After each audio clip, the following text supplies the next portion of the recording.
بسم الله الرحمن الرحيم. قال رسول الله صلى الله عليه وسلم: تعلموا الفرائض وعلموها الناس فإنها نصف العلم. قال المصنف رحمه الله تعالى: وأما للأخوات لأب وأم فأحوال خمس: النصف للواحدة، والثلثان للإثنتين فساعدة، ومع الأخ لأب وأم للذكر مثل حظ الأنثيين يسرن به عصبة لاستوائهم في القرابة إلى الميت، ولهن الباقي مع البنات أو بنات الابن لقوله عليه السلام: اجعلوا الأخوات مع البنات عصبة۔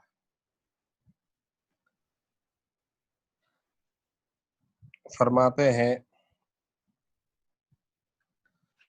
وَأَمَّا لِلْأَخَوَاتِ، اور بہرحال حقیقی بہنوں کے 5 احوال ہیں۔ وَأَمَّا لِلْأَخَوَاتِ وَأُمٍّ فَأَحْوَالٌ، تو 5 احوال ہیں۔ النصف للواحدہ، ایک ہو تو نصف ملے گا، والثلثان للاثنتین فصاعدۃ، اور 2 ہو تو 2 ثلث ملے گا، ومع الاخ لأب وام، اور حقیقی بھائی کے ساتھ ان کا حصہ للذکر مثل حظ الانثیین ہوگا، یعنی مذکر کو مؤنث کے مقابلے میں 2 گنا ملے گا۔ یسرن بہ عصبۃ، اس صورت میں وہ بھائی کے ساتھ عصبہ ہوں گی، لاستوائہم فی القرابۃ الی المیت، ان سب کے قرابت میں برابر ہونے کی وجہ سے میت کے ساتھ۔ وَلَهُنَّ الْبَاقِي مَعَ الْبَنَاتِ، اور ان بہنوں کو باقی حصہ ملے گا بیٹیوں کے ساتھ یا پوتیوں کے ساتھ، لقولہ علیہ السلام: اجعلوا الاخوات مع البنات عصبہ، نبی کریم صلی اللہ علیہ وسلم کے فرمان اجعلوا الاخوات مع البنات عصبہ، کہ بہنوں کو لڑکیوں کے ساتھ عصبہ بناؤ۔ یہاں پر یہ مصنف علیہ الرحمہ نے حقیقی بہنوں کے احوال ذکر فرمائے ہیں، اور مصنف نے فرمایا کہ حقیقی بہنوں کے 5 احوال ہیں، لیکن عبارت میں آپ دیکھیں گے کہ 4 حالتیں بیان کی گئی ہیں، چونکہ اس کے بعد 4 حالتوں کے بعد پھر اللاتی بہن کا بیان شروع ہو جاتا ہے۔ تو مصنف علیہ الرحمہ نے دعویٰ تو کیا تھا 5 احوال بیان کرنے کا، اور بیان یہاں 4 کیے۔ تو اس کا جواب یہ ہے کہ 5ویں جو حالت ہے حقیقی بہن کی، تو وہ وہی حالت ہے جو اللاتی بہنوں کی بھی حالت ہے، یعنی حقیقی اور اللاتی بہنوں کی ایک حالت مشترک ہے، یعنی باپ اور بیٹے کی موجودگی میں محروم ہونا۔ اس لیے مصنف علیہ الرحمہ نے اختصار کے پیش نظر حقیقی بہنوں کی 5ویں حالت کو اللاتی بہنوں کے حالات میں بیان کر دیا، تاکہ تکرار لازم نہ آئے اور اختصار رہے۔ اختصار کے پیش نظر مصنف علیہ الرحمہ نے 5ویں حالت آگے بیان کی ہے، لیکن ہم انشاءاللہ جو آپ کے سامنے جو ورقہ پیش کریں گے تو اس کے اندر 5 حالتیں بیان کی جائیں گی۔ بہرحال حقیقی بہنوں کی 5 حالتیں ہیں، ان کی دلیل حصر وہ بھی سن لیجئے کہ ان 5 کی دلیل حصر یہ ہے کہ میت نے اپنی حقیقی بہنوں کو تو چھوڑا ہی ہے، اب ہم یہ دیکھیں گے کہ اس کے ورثہ میں 2 خاندان، فرع مذکر یعنی بیٹا ہے، پوتا، وہ قریب کا ہو یا بعید کا، اور قلیل ہو کثیر، اور دوسرا خاندان اصل مذکر یعنی فرع مذکر اور اصل مذکر، یعنی باپ دادا، یہ مختار قول کے مطابق، اور غیر مختار قول کی بنا پر صرف باپ، ان میں سے کوئی موجود ہے یا نہیں۔ اگر ان دو خاندانوں میں سے کوئی موجود ہے تو بہنیں محروم ہوں گی، اور اگر ان دو خاندانوں میں سے کوئی موجود نہیں تو پھر ہم تیسرا خاندان یعنی فرع مؤنث، بیٹی، پوتی، وہ ان سفرت اگرچہ نیچے تک ہو، بیٹی، پوتی، پڑ پوتی، یہ موجود ہے یا نہیں۔ اگر موجود ہے تو ہم فیصلہ کریں گے کہ بہنیں عصبہ مع الغیر ہوں گی، عصبہ مع الغیر یعنی یہ بہنیں بیٹیوں کی وجہ سے، پوتیوں کی وجہ سے عصبہ بن جائیں گی۔ اور اگر تیسرا خاندان یعنی فرع مؤنث ان میں سے کوئی موجود نہیں تو پھر دو حال سے خالی نہیں، یا تو حقیقی بھائی موجود ہوگا یا نہیں۔ اگر موجود ہے حقیقی بھائی تو پھر بہنیں عصبہ بالغیر ہوں گی، یعنی بیٹیوں کی وجہ سے تو عصبہ مع الغیر ہوتی ہیں اور ان بھائیوں کی وجہ سے عصبہ بالغیر ہوں گی۔ اور اگر حقیقی بھائی بھی نہیں ہے تو پھر دو حال سے خالی نہیں، یا تو بہنیں متعدد ہوں گی یا غیر متعدد، یعنی یا تو چند ہوں گی، متعدد ہیں تو ثلثان کی مستحق ہوگی، اور غیر متعدد یعنی ایک ہے تو نصف کی مستحق ہوگی۔ یہ دلیل حصر ہے ان پانچوں کے درمیان۔ اور اس کے بعد یہاں پر آپ کے سامنے تمرین ہے، وہ ذرا تمرین اور دیکھ لیجیے گا۔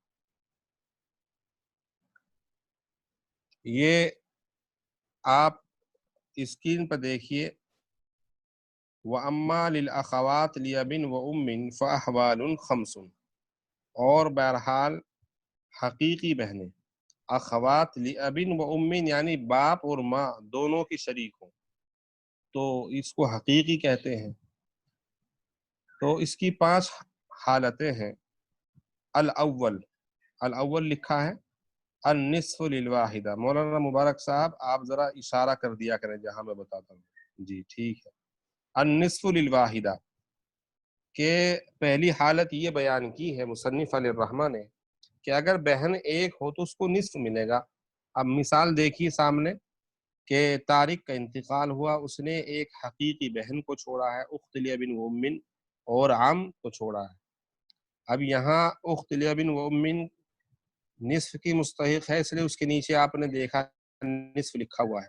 عم عصبہ بنے گا چونکہ عم جو ہے جزء الجد میں آتا ہے، یہاں اور کوئی عصبہ نہیں ہے تو یہ عام بنے گا۔ تو مسئلہ 2 سے بنائیں گے چونکہ اس میں نصف آ رہا ہے، تو 2 سے مسئلہ بنایا، 2 کا نصف 1 یہ حقیقی بہن کو دیا، اور باقی جو 1 ہے وہ عصبہ کو دیں گے، چونکہ عصبہ کی یہی شان ہوا کرتی ہے کہ وہ ما بقیہ کو لے لیتا ہے۔ یہ پہلی حالت ہوئی۔ دوسری حالت دیکھیے الثانی والثلثان للاثنتین، اور دوسری حالت یہ بیان فرمائی ہے کہ ثلثان ملے گا اگر 2 ہوں، للاثنتین۔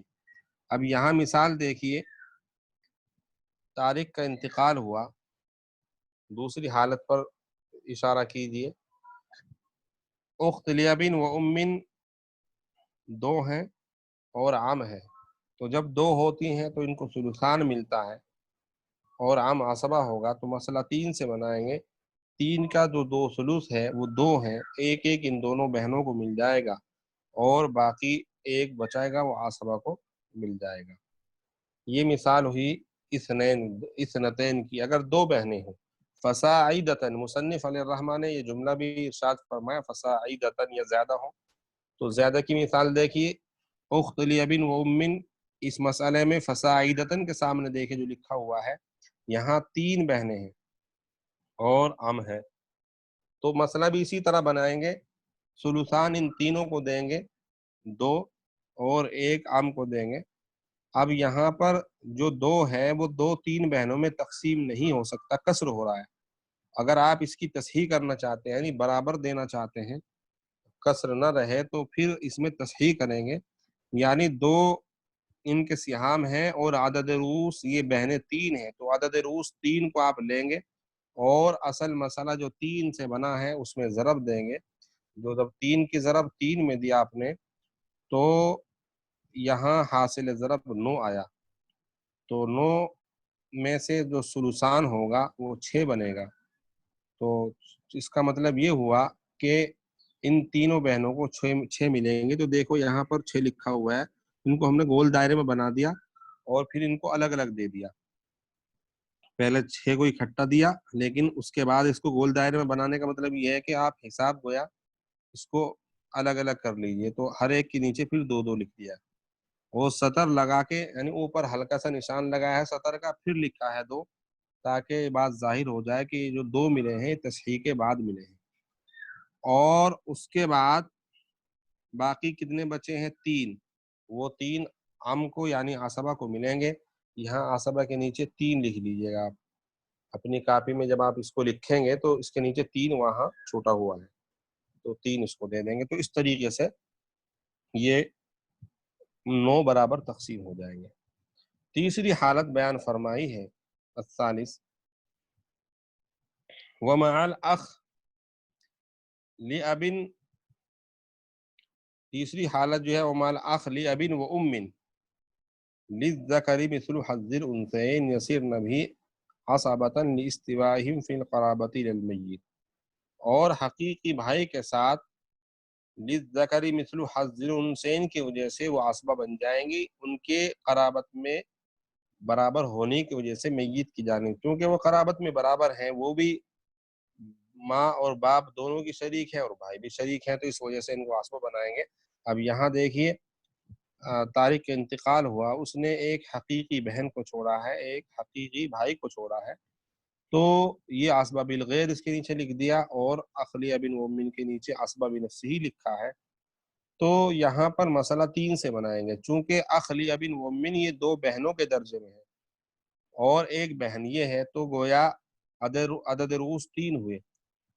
2 بھائی کو ملیں گے تو 2 تو ان کو مانا ہے اور ایک بہن کو، تو 3 سے مسئلہ بنا اور ایک بہن کو دے دیا اور 2 بھائی کو دے دیے. تو یہ تیسری حالت ہو گئی ومع الاخ لأب وام. اس کے بعد چوتھی حالت دکھائیے. جو چوتھی حالت ہے وَلَهُنَّ الْبَاقِي مَعَ الْبَنَاتِ او بنات الابن. یہ چوتھی حالت یہاں سے بیان فرمائی ہے. وَلَهُنَّ الْبَاقِي کے بہنوں کو باقی حصہ ملے گا، یعنی عصبہ مال غیر بننے کی وجہ سے. کس کی وجہ سے؟ مال بنات بیٹیوں کے ساتھ او بنات الابن یا پوتیوں کے ساتھ. اس کے ساتھ ساتھ دلیل بھی ذکر فرمائی ہے لقولہ علیہ السلام اجعلوا الاخوات مال بنات عصبہ. دلیل یہ ہے کہ آپ صلی اللہ علیہ وسلم نے ارشاد فرمایا کہ تم بہنوں کو بیٹیوں کے ساتھ عصبہ بناؤ. تو اس طریقے سے یہ مثال دیکھے چوتھی. یہاں طارق کا انتقال ہوا اور اس نے بیٹی چھوڑی ہے، بنت لکھا ہوا دیکھیے آپ اسکرین پر دیکھیے، بنت ہے اخت لأب و ام ہے. تو یہاں بیٹی ایک ہے تو اس وجہ سے بیٹی کو تو نصف ملے گا جیسا کہ ان کے احوال گزر چکے ہیں. اور اخت لأب و ام یہ عصبہ مال غیر بنے گی. عصبہ بالغیر مال غیر میں فرق ہے کہ اگر عصبہ بنانے والا مذکر ہو تو وہ عصبہ بالغیر بنتی. یہاں عصبہ بنانے والی بیٹی ہے، مؤنث ہے، تو یہ عصبہ مال غیر ہے، جیسا کہ اس کی تفصیل باب العصبات میں آ جائے گی. لیکن بس آپ یہ فرق سمجھ لیجئے کہ عصبہ بالغیر اور عصبہ مال غیر میں فرق ہے کہ اگر عصبہ بنانے والا مذکر ہے تو وہ عصبہ بالغیر اس کو کہیں گے، اور اگر عصبہ بنانے والی مؤنث ہے تو وہ عصبہ مال غیر. یہاں حقیقی بہن کو عصبہ بنانے والی جو ہے وہ بنت ہے جو مؤنث ہے، تو اس وجہ سے اس کو عصبہ مال غیر کہیں گے. مسئلہ یہاں 2 سے بنائیں گے، اس کا نصف ایک بیٹی کو دیں گے اور باقی جو ایک ہے وہ بہن کو دے دیا جائے گا. تو یہ عصبہ بننے کی مثال ہے کہ بہن بیٹی کی وجہ سے عصبہ بنتی ہے. او بنات الابن بعض دفعہ پوتی کی وجہ سے بن جاتی ہے، چونکہ حدیث میں مطلق ہے اجعلوا الاخوات مع البنات، تو بنات کا جو لفظ ہے بیٹی پوتی سب کو شامل ہے. تو اس وجہ سے یہاں پوتی کی مثال نیچے دیکھیے کہ بنت الابن ہے اخت لأب و ام ہے. یہاں بھی مسئلہ 2 سے بنائیں گے. نصف بنت الابن کو دے دیں گے ایک، اور باقی ایک اخت لبن مومن کو دے دیں گے۔ یہ چار حالتیں مصنف نے جو ہے بیان فرمائی۔ پانچویں حالت جو ہے مصنف نے یہاں بیان نہیں کی بلکہ آگے بیان کی ہے اللاتی بہنوں کے ساتھ، لیکن آپ کو مثال یہی سمجھ لیجئے اس کی مثال۔ فرمایا وَبَنُو الْآیان يَسْقُطُونَ بِالْإِبْنِ، اور بنو الآیان سے مراد یہ حقیقی بہنیں ہیں کہ حقیقی بہنیں ساقط ہو جائیں گی بیٹے کی وجہ سے، یعنی اگر بیٹا ہوگا، جیسا کہ دلیل حشر میں آپ نے ابھی سنا تھا کہ بیٹے کی وجہ سے محروم ہو جائیں گے۔ اب دیکھیے مثال سامنے ہے کہ طارق کا انتقال ہوا، اس نے بیٹا چھوڑا اور اخت لبن اور بہن چھوڑی، تو یہاں ابن عصبہ بنے گا اور پورا مال یہ لے لے گا، مسئلہ ایک ہی سے بنائیں گے، اور اخت لبن مومن محروم ہو جائے گی۔ اسی طریقے سے یسقطون بالابن کہ حقیقی بہن بیٹی کی وجہ سے ساقط ہو جائے گی، اور وہ ابن الابن اور اسی طریقے سے ساقط ہو جائے گی کسی پوتی کی وجہ سے۔ تو یہ پوتے کی مثال دیکھی نیچے کہ ابن الابن یہ عصبہ بنے گا یہاں پر، اور اخت لبن مومن محروم ہو جائے گی، چونکہ بیٹے اور پوتی کی وجہ سے محروم ہو جایا کرتی ہے۔ تو یہ پانچویں حالت میں محروم ہونے کی دوسری مثال ہوگی۔ جی اب اس کے بعد آگے دکھائیے گا۔ یہ پانچویں حالت کی جو مثالیں ہیں، یہ محروم ہونے کی کئی شکلیں بنتی ہیں، مثلا بیٹے کی وجہ سے بھی محروم ہوتی ہے، پوتے کی وجہ سے محروم ہوتی ہے۔ جی دکھائیے آگے۔